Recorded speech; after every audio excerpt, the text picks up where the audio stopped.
millimeters to. Nangyari 700 kasi ginamit ko dun sa Buhanga.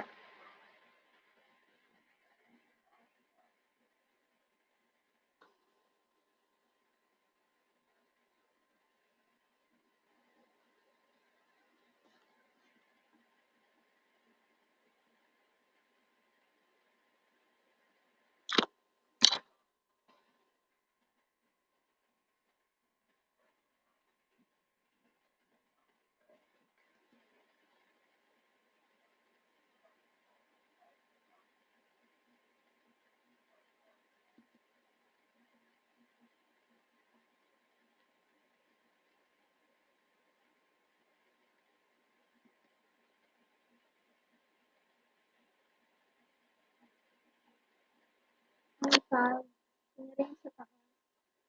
1. Ang front mo, what number?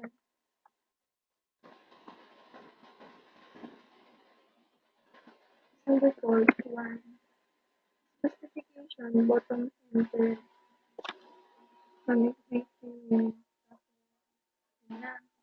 Ang text height mo, since 700 yung diameter, mga nasa 200 lang or 250.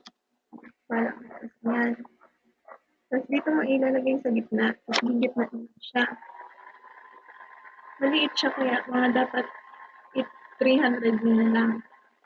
Tapos, isa pa ulit na attribute. Tapos ang tag, yung sa baba naman.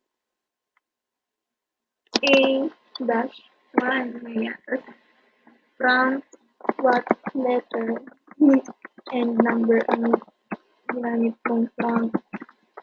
Tapos ang default, A-1.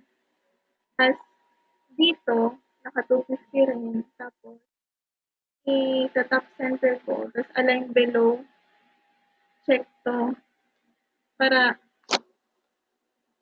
parehas or pantay. Ayan na.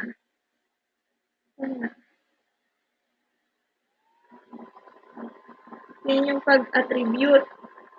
Tapos, gagawin natin siyang black. Wala kang sinilect.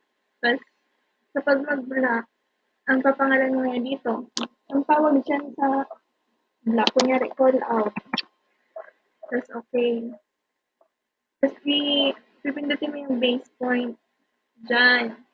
Tapos, isa-select mo. Tapos, enter. Yan na. What letter, number. Para halimbawa, pagpapalitan mo yan, madali na lang. Okay na. Yan na, may black ka na, tapos naka-attribute ka na. Kapag clinic mo, halimbawa, B1, ay A1, tapos papalitan mo siya B1. Tapos itong A1, papalitan mo B-1. Tapos apply. Okay. Tapos dito naman kung sheet number 2 or 2. Basta, yan na. Ganyan ang block.